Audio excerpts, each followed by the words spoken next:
ain't gonna ever back down from nobody. I don't care who it is. This is a brotherhood. And if we stand strong together, we can't be denied. If one of us goes down, we have another, and another, and another that's ready to fight. So let's hit this field and bang them, bang them, bang them. Somebody, light me up.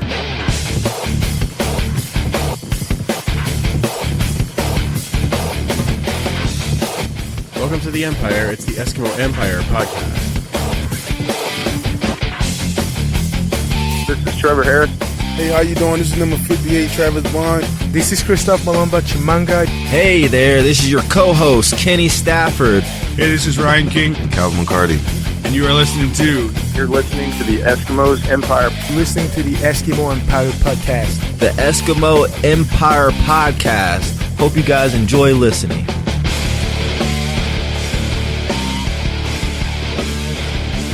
Welcome back to the Turf District for the Eskimo Empire Podcast, and we are a proud member of the Alberta Podcast Network, powered by ATB. I'm Andrew, and back for the playoff recording, Superfan Mike. Playoffs? That's right. And Commissioner Kayla. I'm just as confused. Or Le Renard. I really need to get better at doing that first. I think it's so awesome. How was your guys' weekend? Good. It was a lot of fun. I mean, tiring watching a lot of football on Saturday, but there are worse things. There are worse things, yes. Yes, happy birthday, Dad, even though I know you never listen to this. It's a good gesture. You're putting it in the universe. Yes, the thought is out there. Yes. Yes. I thought you were talking to Andrew. Happy birthday, Dad. I'm like, Dad. No, brother, usually. Yeah, we kind of go with that. Happy birthday, family, apparently. There you go. Yeah, exactly. Exactly. I was lucky enough I got to go out and watch Riley's team play in the city playoffs yesterday. And, what a game. Fun. What a game. Yeah, it finished 22-23. They just lost. But I tell you, man, those they got blown out by that team earlier in the season. And this game was close. Oh, it was ridiculous. Yeah, it was a good reminder. Any given Sunday, right? It's true. Perfect timing for that as we get into this. So that's exciting. Let's get right to our guest. Yes, please. So that we can all talk around the table. Joining us and completing the Eskimos Podcast crossover from the Eskimos Podcast, it is Marc Majeau. How you doing, man? Good. I was enjoying that back and forth. You didn't have to bring me in so soon. No. Keep talking. I'm the guest. You're welcome into your home. But thank you. I appreciate it. We love having. We're going to edit in a whole bunch of banter. When we think of it later at 2 a.m. Oh, that's what I should have said. That's right. Isn't that how you edit every week? Yeah, pretty much. Yeah, Andrew, record this and send it to me so I can put it in there. When we're actually here, we only talk about 10 minutes and then I edit the rest in. It really seems a lot later bedtimes for me for only talking for 10 minutes. I will say it is great to be here, though. Thank you for having me. I've seen photos on Twitter. I've heard past episodes, and it really.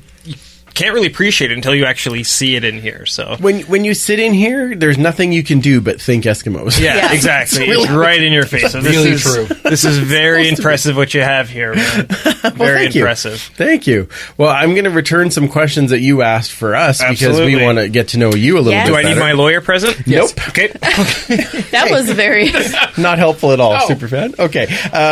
Let's start with when did you get introduced to football and who introduced you? Yeah. So what am I doing? I have a spark in my memory of the '93 Grey Cup. I remember visiting my grandma at the time, or my great aunt. Someone was in the hospital. I remember reaction when '93 ended. So that's kind of it. I didn't really know what was happening. But around the '98-'99 season, my mom was able to get tickets through work. So we started kind of going. My dad would take me. I'm the youngest of three boys, so the middle brother was a big sports fan, so he'd come to games sometimes. And it kind of started around '98, '99, around then. And, the tickets kept coming through work after that. And that's the perfect time to become a fan of something when you're 11, 12 years old. So kind of right around then, that, 02, 03, 05, I was in junior high and high school for those teams. So those teams were very special. So the CFL has been a big part of my life ever since I was 8 or 9 years old. I love football. I love NFL. I love NCAA. I love CFL. But the CFL, just having, that team in your own backyard and having some success when your kid can definitely go a long way. I was much older when I realized fans of other teams actually don't like the Eskimos because they're like the Montreal Canadiens of the CFL, right? Yeah. I was much late to that party. So, but yeah, the Eskimos have been a big part of my life for a long time. Yes, the EE stands for Evil Empire. Yeah, that's jealous. That's actually, That's right. but that's what I was Jelly. one of the first You're jobs I had. I was working at like Sport Check or something, and a guy was from Ottawa there, and I was like, I hate the Eskimos. Like, no one, like, why? No one warned me. I love that. Why? Yeah, like, what did we ever do to you? Yeah, exactly. Yeah. Well, here's a list. And they didn't. Oh no, I think they had the Renegades at the time, so he was a very frustrated Ottawa fan. But yeah, the Eskimos have been a big part. One of the first memories of going to a game was Willie Pless going on the Wall of Honor. Nice. That was one of kind of my first early memories, actually, at being at the stadium. So going way back, I know a team like this has so much tradition, so much everything, but to just be able to kind of respect the tail end of that is something I'm glad I was around for. Awesome. Yeah. Well, let me ask you a question. I don't know. These are all a surprise. I was not staring at that sheet before.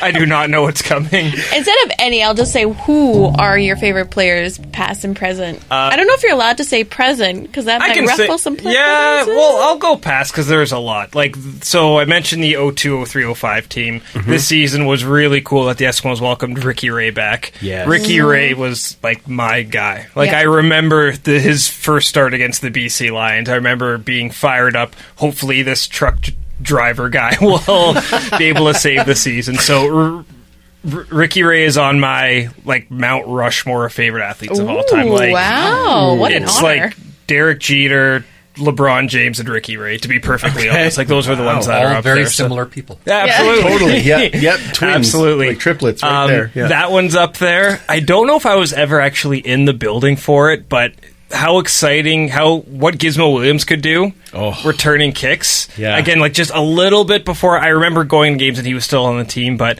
that was one that was definitely up there. Again, from the 03-05 team, Singor Mobley was a real big favorite player of mine. I know yours as well. A lot of those guys from those eras are the ones that like really, really stand out. But the question begins and ends with Ricky Ray. Like that's really...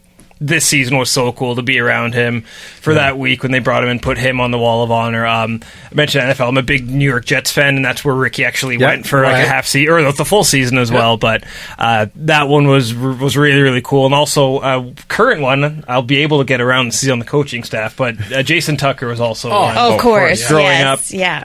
He was one of my favorites. When it was second and long, there's no one else you wanted the ball thrown to. Corner route. Well, now that I'm rolling, too, even a guy like Terry Vaughn, Mookie Mitchell, any receiver between 2002 and 2005. 2005, third and four. Yeah, exactly. Like those are memories. Tucker. Yeah. Those are what make fans. Those are what keep fans. Yeah, like that exactly. Grey Cup was unbelievable. One of the better sports moments I've had. So those are the ones that stand out for me. Who didn't like Mike Riley? Like, I think we all liked Mike. Yeah, we did. Absolutely. You know? We did. I liked that him. was, Of course we did. Yeah. He was everything you kind of asked for out of a quarterback. That's one that's up there as well. So, a lot. And one on your wall as well, J.C. Sherritt. I don't like his current job. No. Why he immediately went there, but a guy with that size... I remember his rookie season when he set that record. It felt like when you were at the games, it felt like he was in on every tackle. Yeah. Then you check the stats after. Oh, he was in on every tackle. Yeah. You're He getting was that. 13 tackles like That's 5 times in a season. It's like, wow. Crazy. Do you think that was that? Do you think a persuasion for Dexter McCoyle, just kind of going off route a little bit, for him to go to the Stamps? J.C. Sherritt? Possibly. I think it was a big part. Yeah. Conspiracy Kayla. I like it. I like it. I like it. It's so weird to see Dexter in red and white, I though. know. When he got Hate that it. interception to basically seal the game, I'm like, come on. It's the wrong Classic. team, dude. Yep. Yeah. All right. Ouch. You didn't make an offer. Yeah. So obviously, I did earlier on the Periscope, we did a bit of a hoard and tell showing kind of thing. So obviously, I always tend to ask about collectibles and things like that. Do you have anything at home that really stands out as one of your favorite Eskimo items? I don't have it, but my brother has it in his house. To tie it back to Ricky Ray. I was working at a now defunct jersey store in St. Albert Center, and Ricky used to live in St. Albert, and they had these big glass windows, and one day he walked by the glass window, and I was probably 18 years old, like, I know what I have to do, so I grabbed a football from off the wall. And looking back now, I feel so bad. But I, ran into Winners after him and grabbed a Sharpie. I'm sorry, man, but would you sign this for me? He's like, yeah, no problem. And he, signed it great. I think he shook my hand. And then I ran back, and then I bought the football with my staff discount. Nice. Smart. And then I was able to give that to my brother as a Christmas present. So we used to share season tickets, my brother and I. So that's the one that really stands out. I haven't got my hands on a game-used jersey yet. That is something I would definitely like to add to my collection, because I do love collectibles. I love autographs. Yeah. I love pieces like memorabilia, equipment, all that stuff. So a game-used jersey is something I'd like to get my hands on at some point. Locker room sale coming up. Yeah, I know. Yeah. I'm looking at this lovely Mr. Franklin jersey. Yeah, that was a nice one to get. That's a good one, too. Dexter McCoyle game used at home. Do you? Yeah. Oh, well. How many game used do you have? Don't wear that for... Game used? Yeah. 15. 15? Yeah. Are you trying to suit a whole team? You're trying to get all 15? Just trying to find one that fits. Wow. Nope. Next year. That's commitment, man. Yeah. It's commitment. Yeah, he has a few of them. I've got a lot of things. You don't say. Yeah. I would like a helmet. It's hard to find space for a full helmet. Like, you have one here in the cave, and it's great. It's in a case. I've got a couple around, but yeah. That one's... I got a JC one on the other side. I can recommend some great cases for helmets. I'm sure you can. He does have a few of those. I've got 8 of those at home, Yeah, those are... you have all the different generation of helmets. Yeah, I'm missing a couple. Yeah, but still. For now. Pretty fancy. For now. That'll change. Collectibles, I also, I noticed you have them hanging around here, too. I just love media passes as well. Yeah. I have a good collection of those ones. Before I worked with the Eskimos, I worked for TSN Radio, and before that, I went to the Nate Radio and Television program. So basically, I have, about 8 or 9 years of passes in a shoebox up in my closet that I like to keep. So it's nice just kind of to see the progression of... I don't know. Those are just things like to hold on to. Too, right? It is, yeah. That's awesome. That's a nice one to have. One of my first ones I got, actually, I was still at Nate for the 2010 Grey Cup, but being able to be a part of that as a student, that was kind of how it started. So, wow, very very cool. Yeah. So I've always liked adding more, but there's just not enough space. Yeah. You know? I don't have a room quite like this dedicated to all my stuff yet. And I'm already starting to run out of room, so I get it. Knock a wall down. So exactly. So how did you get involved with the Eskimos podcast? Because, I mean, that's part of the reason that we're getting to do this. Absolutely. So let's talk about that. No, it just worked out. I left the radio station in February of... I'm getting bad with years. It's been close to 2 years now. And I didn't really know what I was going to do next. I worked a couple things here or there. It didn't really work out. And I always had a good relationship with the people at the Eskimos. I was still covering... When I was with the station, I'd go down and cover it. And I always felt I had a great rapport with kind of the staff there, the communications, all that. And out of the blue one day, I got a Facebook message from Mike, who runs the Eskimo Twitter account, who I used to work with way back in the day. Okay. Said, hey, would you mind coming in to chat with Rose? She wants to pitch something to you, and we think it might be a good fit for you. I said, absolutely. So I went in. They kind of pitched what they were hoping to get out of the podcast, and I pitched what I was hoping to bring to the podcast, and worked out for me. It was the same things we were talking about. Excellent. We did a quick... I don't know if it's ever going to see the light of day. We did a quick podcast with Armando Sewell, just 30 minutes to see kind of how a player would react to it, everything, and that worked well. The people at the higher ups liked it, and my first assignment with the Eskimos was going to Las Vegas 2 years ago for mini training camp. So that was a very quick turnaround. They said, "Okay, we need you to get on the flight Thursday morning," and I was there, and I was interviewing Coach Moss kind of 4 or 5 hours after we landed, and it was a whirlwind. It's been a really, really fun 2 years. Oh man, that's cool. That's outstanding. Yeah, it was really great. Well, we need to talk about the team, but before we do that, this week's episode is brought to you by the Edmonton Community Foundation. The foundation acts as a bridge between donors and charities to create a strong, vibrant community for generations to come. You can start an endowment fund yourself or with a group, and then once it hits 10,000, it can start distributing funds. So the Edmonton Community Foundation works in partnership with the Edmonton Social Planning Council to do kind of an annual check on the community, and they call that Vital Signs. And this year's focus is on arts, philanthropy, green spaces, and sport and recreation, which kind of, coincidental. We love sport and recreation. You can learn more at the EC... let me try that again. You can learn more at the ecfoundation.org. All right, let's talk about... Leave that in. You're very good at reading ads. Oh, thanks. You're very good. Thanks, It's very hard to read those, and you did a very good job. Thanks. People don't realize how hard it is to read those and sound natural. It's a little hard. Once you kind of get used to it, then it's fine. You did a very good job. Well, don't edit that out. Leave it in. I want the people to hear that it might not be perfect, but he was very close. I was very close. I was trying. I'm doing my best. Yeah. Sometimes 98% is better than 100%. Because it shows you're human. That's true. That's our new motto. Yeah. Good enough gang strikes again. 98%. Yeah. Yes. No, you're very good at that. It's very hard. Thanks, man. All right, let's talk some Esks news. We have some good ones. I want to start out with, right after we recorded last week, the Eskimos nominations came out for the Players of the Year, or the Player Awards. Right. See, and now you got me stumbling all over. Okay. Now we're shooting for 98%. 98, that's right. So let's start right at the top with the MOP, going to Trevor Harris. Anybody have anything that they would say? Would they be angry with that? I don't think so. No. But yeah, like that's the right pick, right? If it wasn't him, who else would it be? I agree. Well, especially coming in trying to fill Mike Riley's shoes. Like, yes, that's true. huge. Yeah. That's a huge. And then he comes up with more passing yards. That's nutso. Yeah, he's done very what he well. was able to do, especially with how much time he missed. And as you said, if it's not Harris, who is it going to be? Because there's really... what he did, that absolutely. Yeah, absolutely. Yeah, that was kind of a no-brainer. Most outstanding defensive player, Larry Dean, which, again... Surprise. Absolutely a lock for that position. Yeah. There's a lot of people that you could have maybe nominated in there. I think Unamba had a pretty solid year. Our defensive line is full of candidates for there. But I think Dean is the glue that holds it all together, and I think he's a perfect pick. You can see it on field, too. Yeah. I think his leadership is...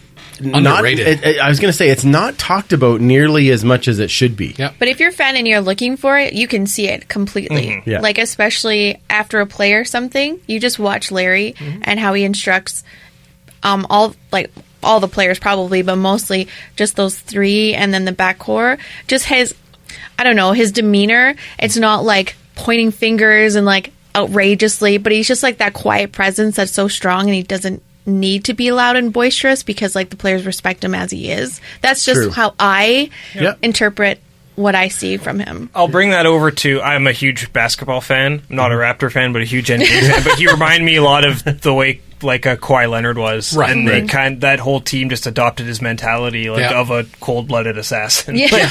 We're not done until the job is finished, everyone. I know we won the game, but let's shake hands and go back and do it again in 2 nights. And that's what I noticed a lot from Larry Dean. Like, yes, let's get up, but let's not get too high because there's still a lot of work to be done. Yeah. Exactly. Yeah. Well, I think it gets a bit underrated because when you just talk to him, he's so mellow. Oh, yeah. Like one of the most mellow guys I've ever met.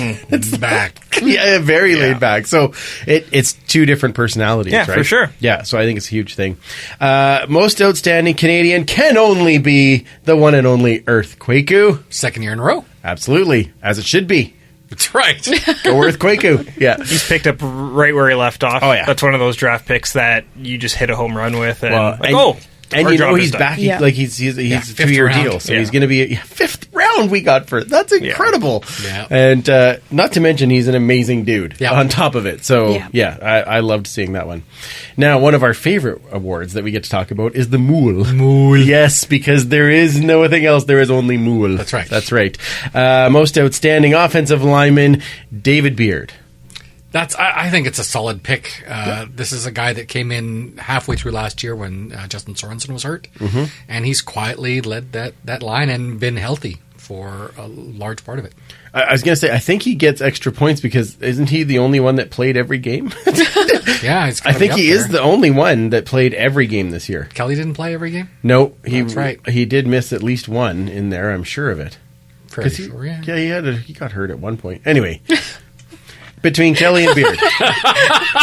Not a hard. Yeah. Beard is the right choice. That's an excellent choice. No, I think it's a good choice regardless. Yeah, absolutely. Yes, absolutely. Most outstanding special teams, Money White. Again, second year in a row. Yes. I think he's been the most consistent player. I agree. I know this past week against Saskatchewan, everyone was missing field goals, but I do think Sean White, week in, week out, was the most consistent player. Yeah. There was nights where he was the only person scoring. Right? Yep.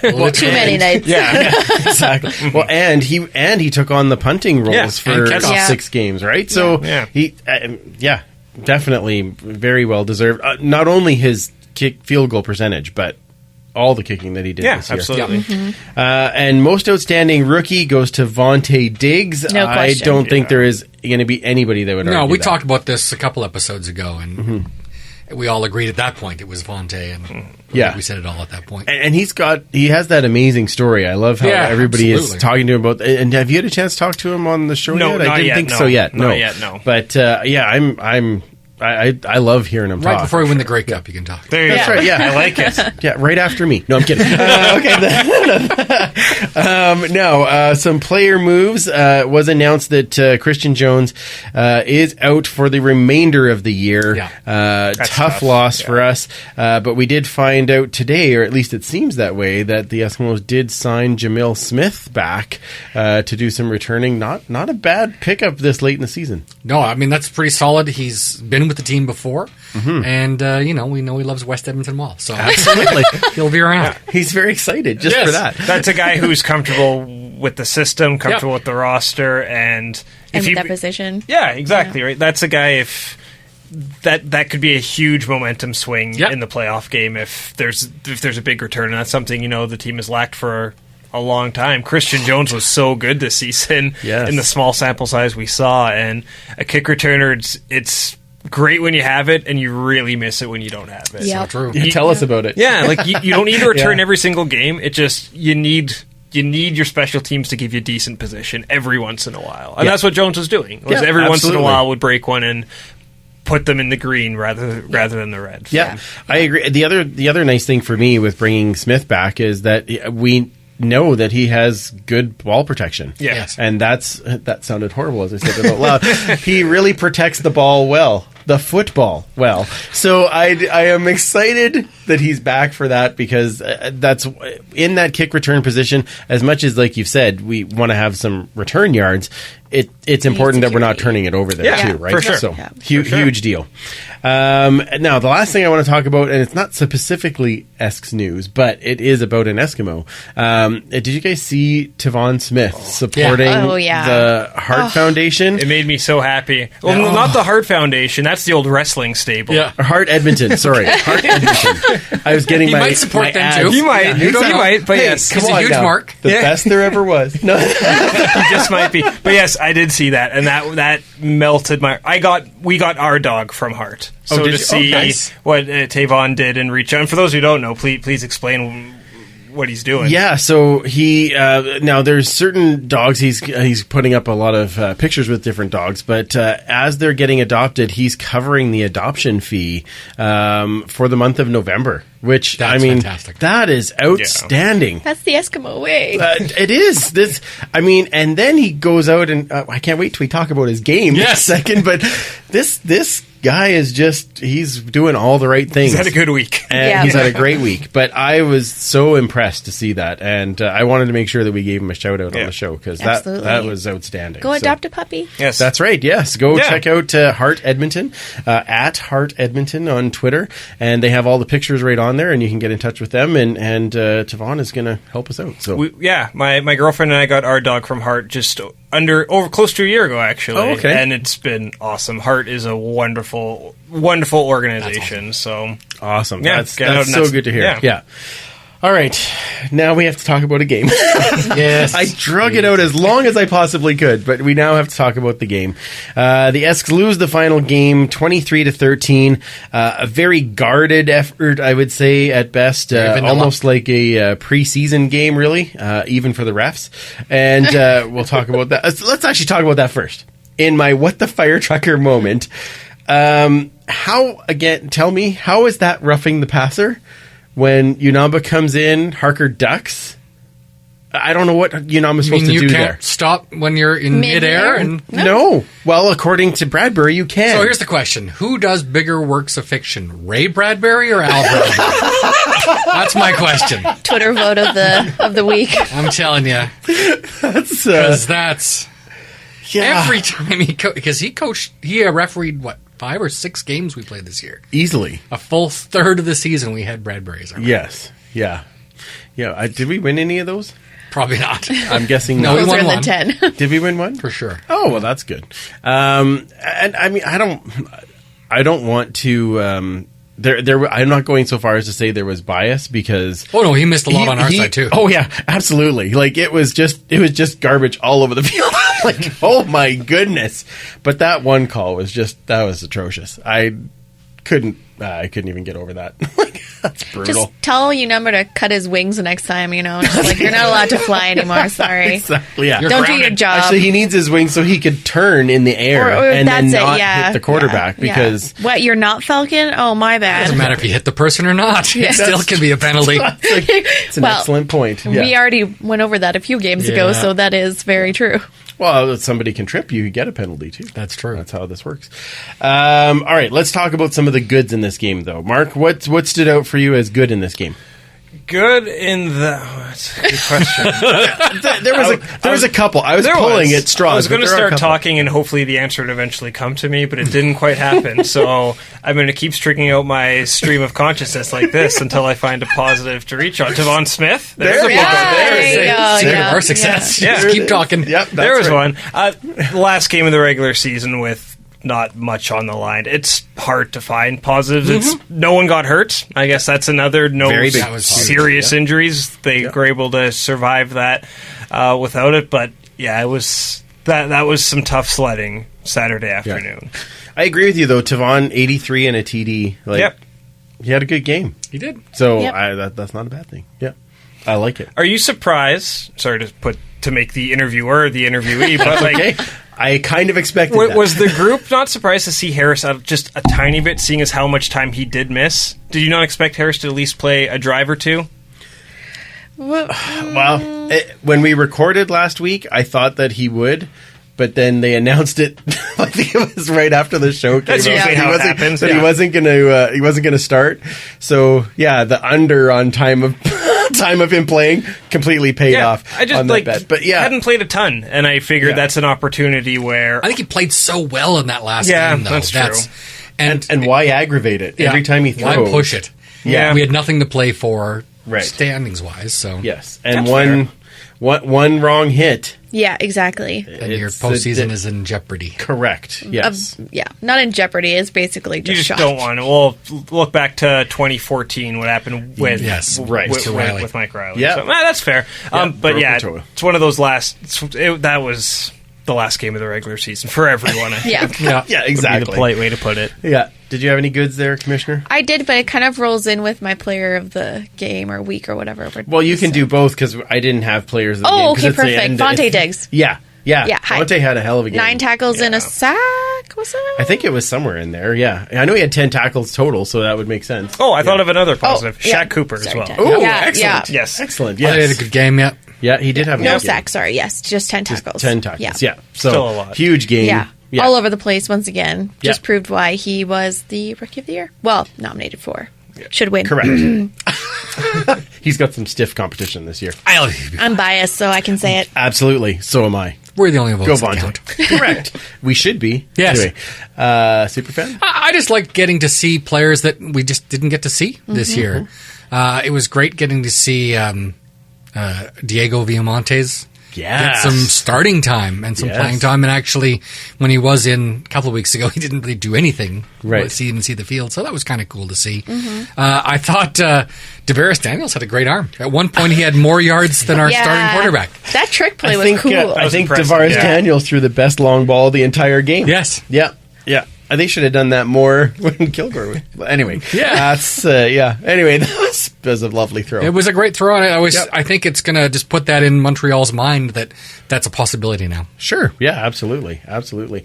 I'm going to go with the defense just in general. Yep. Had a good game. The I thought they put pressure on. They're better coverage than usual. Bazzi had a great game. That was my next thing. Yeah, Bazzi just 2 sacks and was all over the field. The one RTP, but still, he played great. So I was happy to see some of those things. Yep. Right. Bads. Got any bads you want to bring up in that game, Mark? There were a few. Yeah, I'll let you go first. And I'll see if I agree with them. Oh, I get to go first. That's you on trial. Weird. Interesting. All right. I'm going to go with okay. Turnovers. Yeah. That was kind of a killer in this one. I think it's really funny, actually, all the bunch of the Calgary fans, how they were so upset that we had Williams in at the end of the game, who then, of course, threw the game-sealing pick six.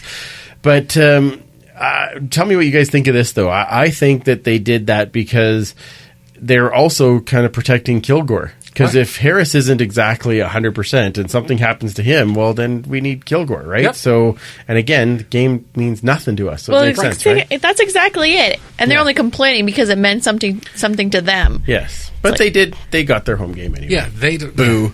But they wanted first. Wow, too bad. Yeah. I think they've done us so many favors over the years. Absolutely, yeah. There was lots around Labor Day. Yes. Yeah. So, I think it's only fair. I just felt so bad for him. Turnovers are bad. My heart just utterly broke at that interception. Yeah, I just felt so bad. You saw the rest of the team consoling him on the sidelines, like, "Hey, man, because that's tough. It's a hard position to get dropped into. Well, especially when you're on I don't know if it would be harder being away than at home because the fans would be pretty, here. But just to hear like that roar of the crowd and that jubilation, and you're like, I did that. I caused it. Yeah. Like, I just cost us this game. Like, that's... But again, you cost us nothing. I was surprised that Briscoe didn't make the roster. But he's... Yeah. Well, that's just it. Like, he's young, and this is, like, his chance to shine, as it were. But it's just heartbreaking to see that for some... Sorry, I'll stop. It's a good learning tool. It is. It's something you don't get in preseason, because here you're playing against the number ones. Correct. Whereas in preseason, you're playing... If you're the fourth string guy, you're playing against third and fourth string defenders that may not even make the team. Wasn't it Charleston Hughes who intercepted that? Was it Charleston? No, it's Cameron Judge got the interception. Oh, right. That's right, yeah. But I said you're playing against first stringers, so you really can get a sense of what it's like to play in the pros. So. Yeah, absolutely. All right. Now, you got any bads? I don't want to go... Yeah, I was going to say, I don't want to go too hard on the officiating who's already done that, but at some point... It deserves it. Yeah. Again, the polite way of putting it, still a lot of penalties. Yes. Yeah. A lot of penalties. 8 penalties this one. Drop back to the norm. Yeah, kind of. Yeah. Commissioner? Oh, that was mine. That was yours. Okay. Sorry, penalties. Dropping back to the norm. And I mean, you can't, like, this game, again, I like seeing different guys out there and running some routes or blocking or whatever. Just seeing different faces and numbers out there. But, like, for me, I didn't see anybody because I listened to it. So that's okay. Fair enough.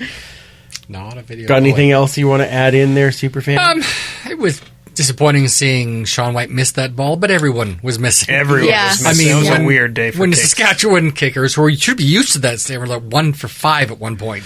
Yeah, that's not great conditions for kicking. I wonder if they had like some kind of wind current going through the bowl or something. They always do. Yeah, it's got to have something. Because it was going all weird. over the place. Yeah. And then they were adjusting for it and then going too far the other way, and it was it was just constantly back and forth. I mean, it was kind of funny, let's be honest. Yeah, well, it was. Kickers are people too. I think it was, and I laugh at everybody. Okay. So I think it was nice to just throw a little bit of panic into the rectangle for a little bit. That was all right. I didn't mind that at all. Yeah, I don't mind that at all.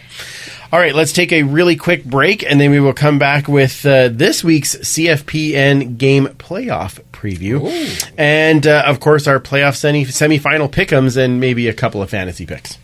Oh, dear.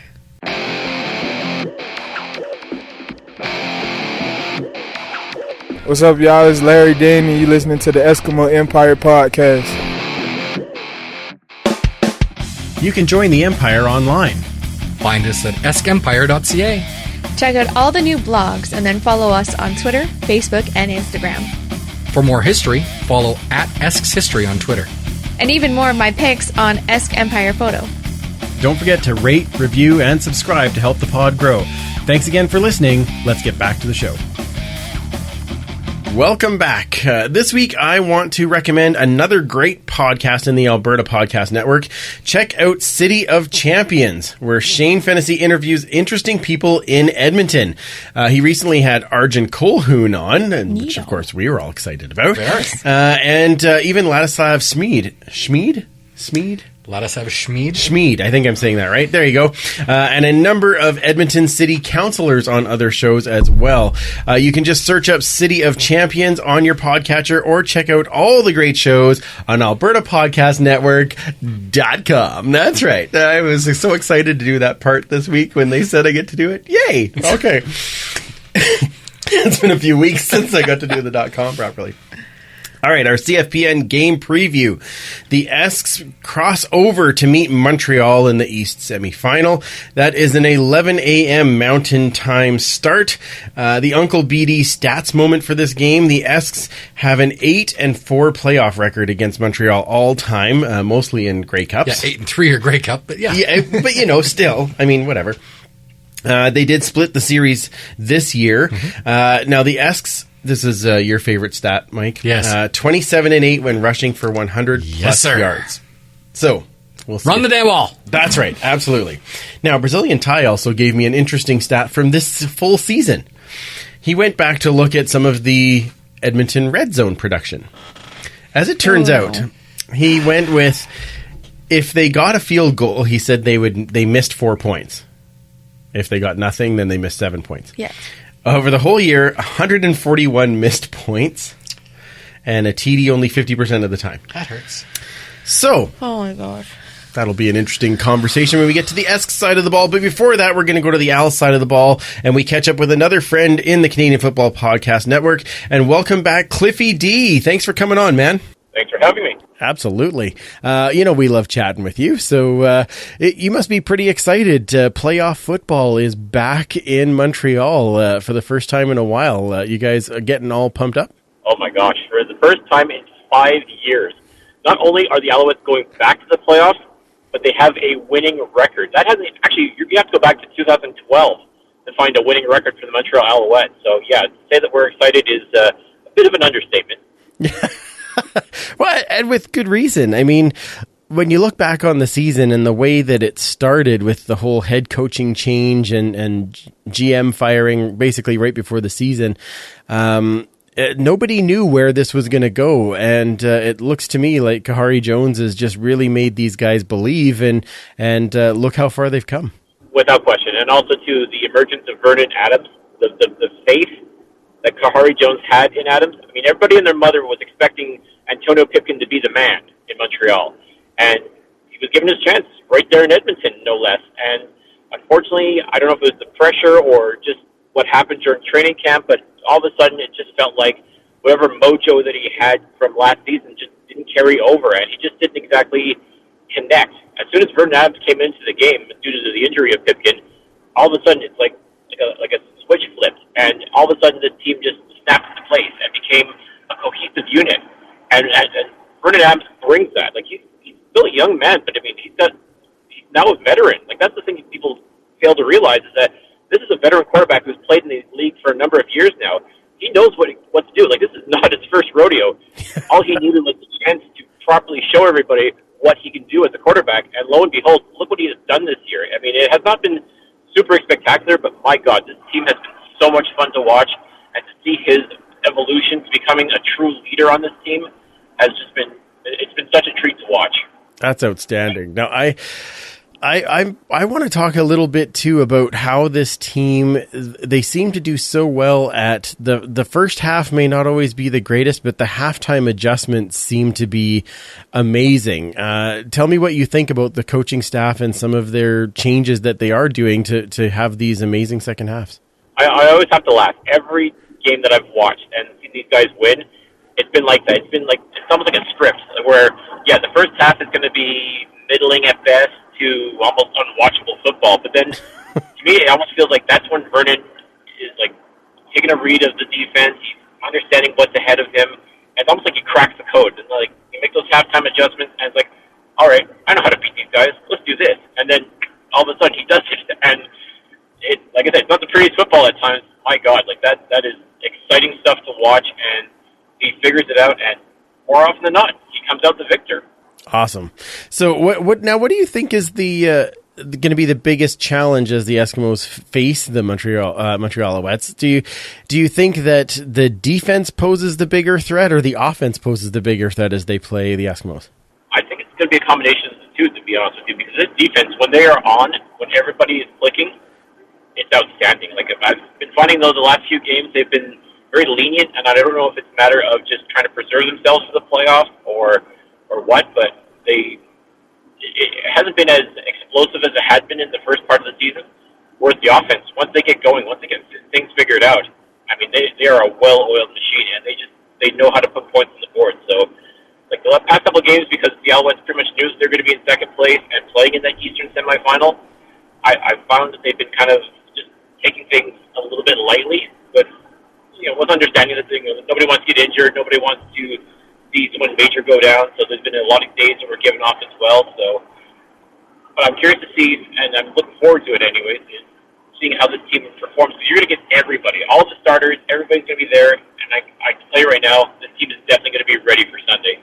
Awesome. Well, not awesome for us, but I'm excited for the game. I'm excited to see playoff football back in Montreal. I'm excited to see the fan reaction. Let's go with, what do you think are the keys to the game for Montreal to win this one? Well, as I said, we know what Montreal's MO has been this year is to play a boring first half of football and then just turn it on in the second half. I don't think they can afford to do that against Edmonton. I think they have to punch them in the mouth right away and just don't stop. They got to keep their foot on the gas and just keep hammering them no matter what. Like I think that's really going to be the key for Montreal, is to really establish dominance right from the get-go. They better have the crowd behind them. It's going to be loud. It's going to be insane. Like Montreal has been desperate for a winning football team, and they've been getting it. So now I think you're going to see the fruits of that labor come this Sunday, because I have a feeling the game's going to be sold out. I have a feeling it's going to be extremely loud, and this football team feeds off that. Like, the energy from the stadium has been nothing short of spectacular this year, and I think Montreal is going to feed off that, and I think it's definitely going to make for a very exciting match. Well, I hope it's exciting. I think it will be. I hope the Eskimos make it exciting. So that's always good to hear. Well, Cliffy, we're excited to have this game against you guys. Of course, it's always fun once we get into the playoffs, and you just never know what might happen. I want to wish you the best of luck next week, but I'm hoping that you're not playing next week. So I'll just be straight up with that. But it's always. But tell everyone where they can follow the Alouettes flight deck and where they can find more of your info and things online. All right. Well, you can always find the Alouettes Flight Deck podcast. It drops every week. Usually Wednesday or Thursday night is when we release our newest episode. You can find that over on Twitter at Alouettes FL Deck, or you can find the podcast on Apple Podcasts, Google Play Music, Stitcher, or Spotify. If you want to check out the Alouettes blog, you can certainly do so at www.alternative.com. And if you feel like shooting me a follow, that'd be awesome. You can reach me at CliffyD. That's CliffYD. Awesome. Well, thanks, man. Best of luck this weekend, and we'll chat again on Sunday night, and we'll see which one of us is in a better mood, but we'll still be friends and get to hang out in a few weeks in Calgary. Exactly. I can't wait for that. Win or lose, it'll be a fun game for sure. And again, may the best team win. And absolutely, once we're together in Calgary, we'll have a couple of adult beverages, and we'll hopefully be toasting an excellent season regardless of the outcome. Love it. We will do that for sure, man. And extra points for the absolutely, by the way. Oh, how can I not do that, right? Thanks, dude. On brand. Thanks, man. All right. Thank you so much. Many thanks to Cliffy as always. And of course, I said in the preview that I wanted to wish him the best of luck next week, but they aren't going to play. So right. Next year. That's right. I should have said next year. That's true. That's very good. Let's talk about the Esks side of the ball. So, big game, huge game. All the ones back in, everyone ready to go. What are the keys to the game for the Eskimos, Mark? Keys to the game, I find they rarely change from game to game. As Superfan just shouted out, run the damn ball. Yes. And I will add one of my own, don't turn the ball over. Yeah. If you do two of those things, you are putting your team in a position to succeed. Don't shoot yourself in the foot. Your margin for error is so slim heading into this game. So do what works, run the ball. Don't turn the ball over. Those are the 2 steps to put you on the right track. Love it. Commissioner? Discipline. Yeah, ooh, that's weird. We never talk about that. Discipline. First. Yeah, exactly. You cannot take penalties. The 3-game one, that was awesome. Which is still the 3 penalties in wow, one game. Yeah, that was exactly. incredible. Yeah. I understand there's some where you just, protect your quarterback. You kind of have to take that whole, whatever. But you have to be disciplined. And the defense, as amazing as they are, they need to step it up even further because Vernon Adams has shown that he can dig himself out of a very deep hole. So you have to be on top of their offense from start to end. You cannot lay off the gas on the defense because the offense, I'm struggling to support them right now. They're just so wishy-washy. But the defense, we know they can carry this game or at least hold them off from scoring. So please, defense, please. All right, I can get around that. I'm going to go to the other side of the ball and talk about the offense. Are you? I think the offense we saw 2 weeks ago with Trevor Harris, 14 points in that opening frame. That's what we have to do, is just get out there, score early and score often. Score early, take the crowd out of it. Exactly. And then at that point, then our defense needs to hold us into the rest Especially of the game. Horn Guy. Yeah, well, he's very excitable, Horn He is guy. very excitable. Yeah. Isn't he always? Title of the podcast. Yes. I am going to, I was thinking about this, and I thought about the score early, kind of take the crowd out, and I agree with you on that, but I think the biggest key for the Eskimos in this is going to be halftime adjustments because Montreal plays so well in the second half that we are going to have to be on a different level in that third quarter to make sure that we lock it down. And problem 3 games ago. Halftime adjustments are huge for. We've been having a rough go with it this year, so we're gonna need to be able to make some of those changes. Be ready, get out there, play a full 60 minutes, like you said, Kayla. Preferably on both sides of the all 3 sides of the ball. Yeah. But that halftime is going to be huge. Yeah. Well, key to the game: score more points than they do. Thanks. That was going to be the point I was going to add. I appreciate. Exactly. No stat left unturned. I like. That's right. We really dig deep here. Yeah, like exactly. Which players are you going to keep your eye on in this one, Mark?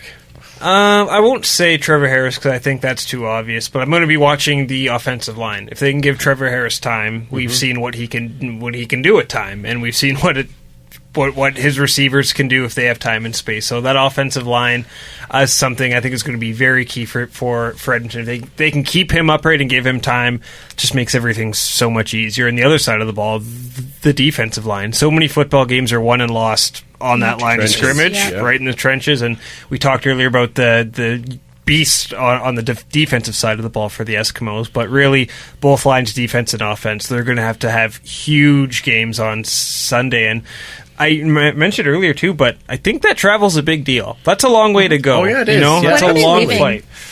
If it's Sunday, I would imagine. I think it's Saturday. Oh, they would day before? Yeah. Really? Yep. It's a long flight for big boys to be absolutely 6'8", getting on a plane for 4.5. How long is the Montreal flight? 4 hours? I think 4 hours. More than that. I think it's 5 actually. Yeah, that's a long one. So not so much the time difference starting the game on Sunday, but just getting out there and getting your body used to that. Yeah.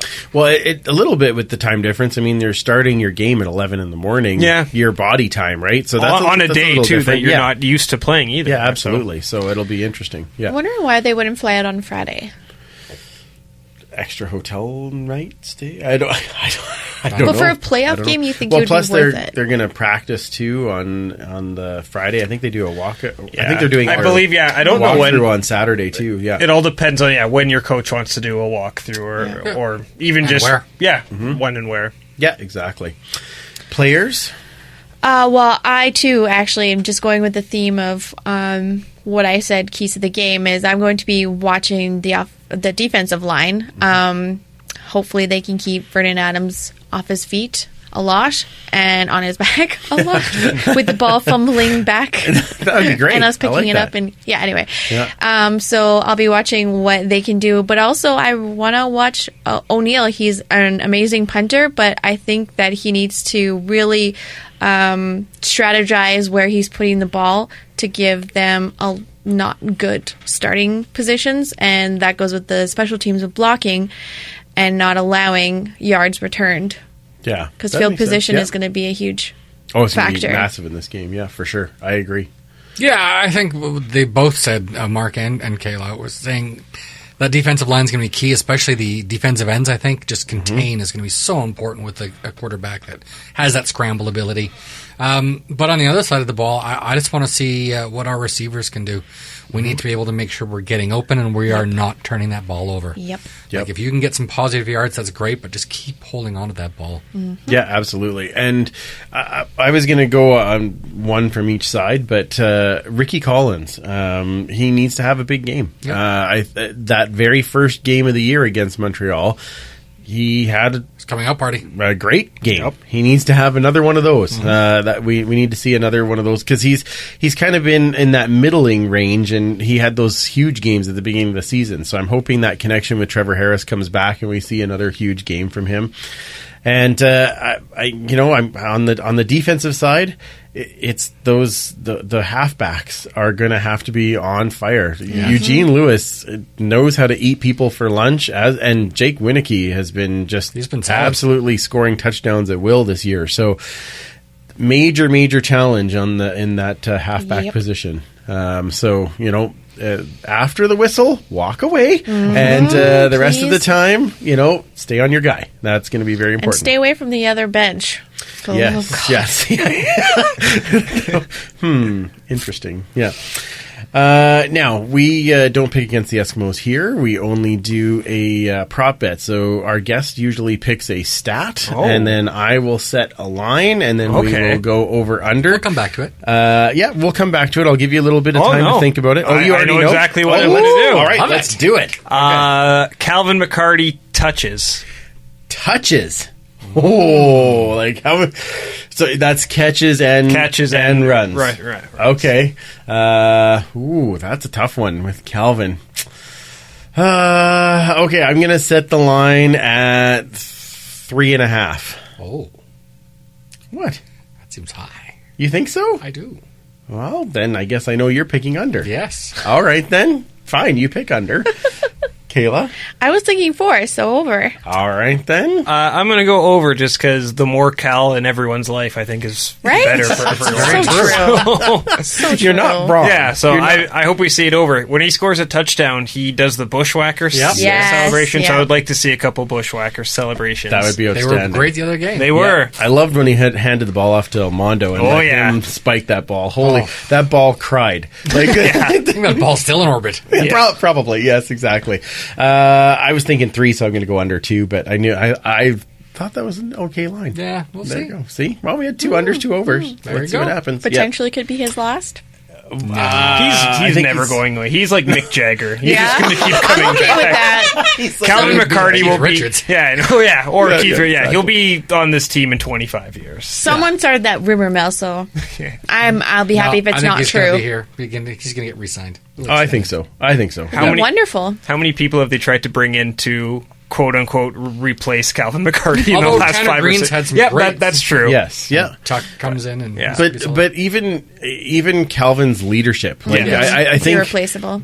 And he does stuff on special teams on punts that, like, him and Ryan do stuff on punts that people have never seen before. So I think Calvin's here for a bit yet. I hope so. It's a talk show cliche, but he's a pro's pro. Yep. He just does everything right. That's true. That might not jump out on the stat sheet, but And probably still the best hands on the entire team. Yeah, probably. Catch anything. Okay, funny story.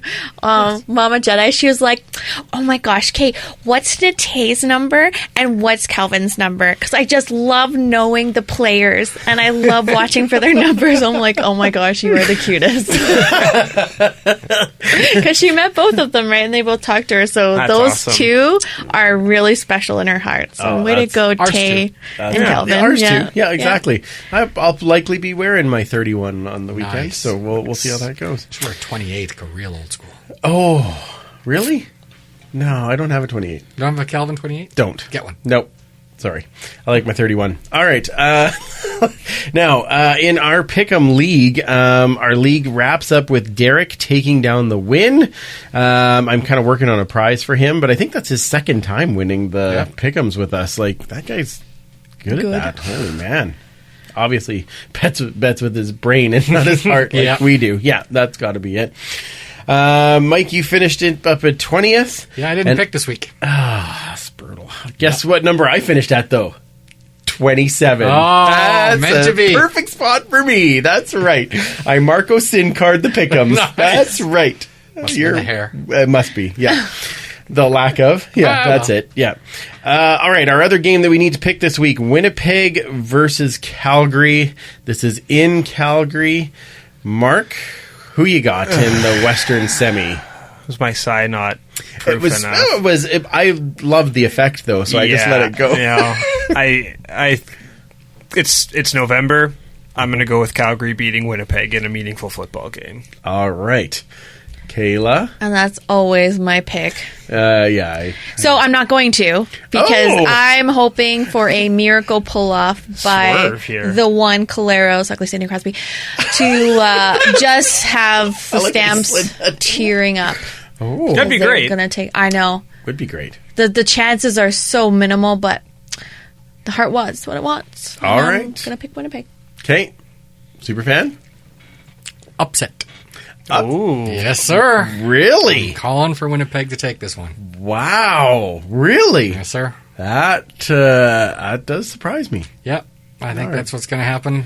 Calgary has been okay. Yeah, they have. I agree. They've been even at more... home. This is probably the worst they've been at home for years. Yeah, which is great. I'm not complaining. Yeah, I know, but they are beatable. Yeah, and I think Caleros he's had enough rest. So as long as they can keep him upright. Oh my God, yeah, protect him for the love of God. I guess, I mean, out of all the offensive line to be behind, I guess Winnipeg's pretty good. Pretty solid one, so, literally. Okay, I'm still picking Calgary. That's fine. Calgary at home in the playoffs. Yeah, it's just hard. I'm having a hard time with it, but I want to be wrong. All right. You are. Okay, thanks. I appreciate I wish I was that confident with my pick. Jeez. Call this shot. It's very nice. Exactly, yeah. Boy, that'll be really fun when that show comes out. Yes. That. Okay. Now, of course, if you want any tickets to these games, any of the playoff games, hockey games, concerts, anything like that, go to seatgiant.ca. All the tickets are Canadian dollars, so you don't have to worry about switching everything around in US dollars on your credit card. And they have all these great events available. Put in the code APN, and you'll get 5% off your tickets as well. So exactly. So help support the network and see your event for less by going to seatgiant.ca and getting your tickets today. Let's talk a little bit about CFPN Fantasy. Do we have to? Yes, we do. Okay. Yes, we do. So I ended the season 13-8. Did you pull off that last win? No, sir. No, sir. Did you lose by 2 points again? Probably. Okay, that's that. All right. So, playoffs start this week. For some of you. I get to play Rod from the Wood Cookie Sawcast nice. again, and he's like a fantasy demon. So I've had some tough goes with him this year. So we'll see. And not as many players to pick from. They're all expensive. That's true. So it makes it a bit harder to pick out here. But we shall see.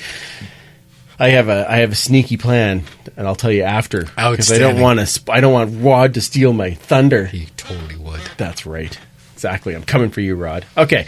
He's like, you stole our players, I'm stealing your picks. That's a good point, yeah.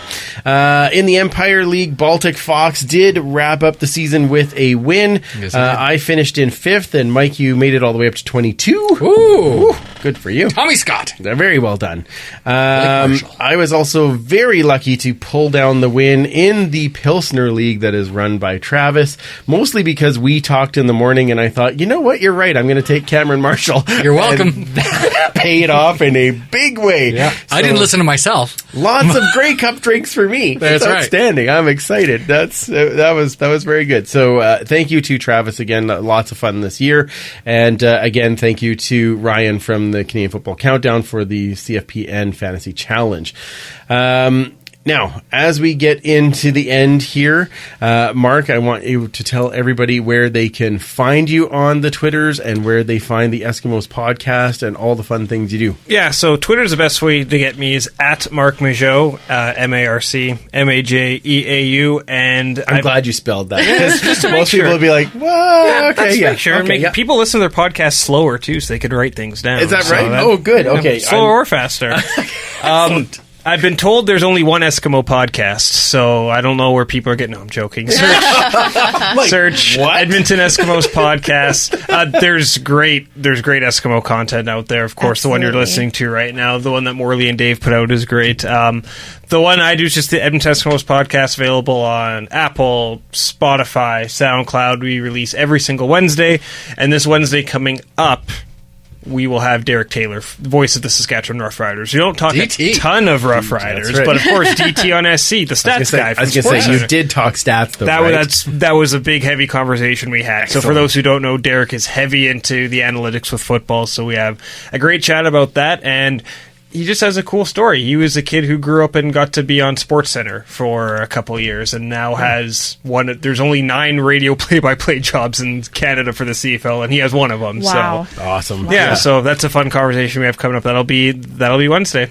Awesome. Well, thank you again so much. Thanks for coming having down, us. man. I mentioned awesome. when you were on our pod, you guys are the OGs, so it's great to have me in here. And We're the old guys. Old guys. yes, that's exactly. right. Yeah, No, exactly. it's been a ton of fun. Thank you for having me. Oh yeah, it's awesome.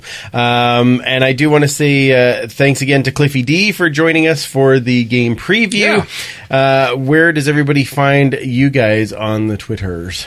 At Duchess Lombardi. And Oh, Ask Empire Photo. there you are, super fan. I have to prod along all that. That's true. Yeah. Mike, There it is. There we go. Come on, we had to get it there. Title of the podcast. Yeah, Okay. so you can find me at 56 Parkies and then the history segment at Esks History. Yeah, you did both. Well, Hey, good let me for go. you. You can find me at Freepalicious, of course, the show at Esk Empire Pod. Make sure you continue to follow. Pay It Forward with Football. I got to say that. I was going to say follow. Pay It Forward with Football. But yeah, make sure you're following them on Facebook. They did announce their winner that is going to the Grey Yes. Cup. Absolutely amazing year with all that they did. I loved that they sent people over to the tailgate so that we could, kind of get them in the football spirit before the game. And Quentin and Samantha are just amazing. They are. People as well. So I just really, really happy to help support that. And I'm so excited to see what else they're going to do with that. Of course, make sure you check out all the great shows on the Alberta Podcast Network at albertapodcastnetwork.com. That's right. And find all of our social channels at eskempire.ca. We will be back next week to talk Esks in the East Final. Yes, we will. There we are. I was hoping I'd get a little bit of rousing support for that. That's good. So the question this week, is it time to have those rested guys come out and take down the playoff win? Absolutely. There we go. For Mark, Commissioner Kayla, and Superfan Mike, I'm Andrew. Remember, you can't catch footballs with your face, and we will absolutely talk to you next week. Thanks for listening. Find more great shows like this at CF Pod Network on Twitter.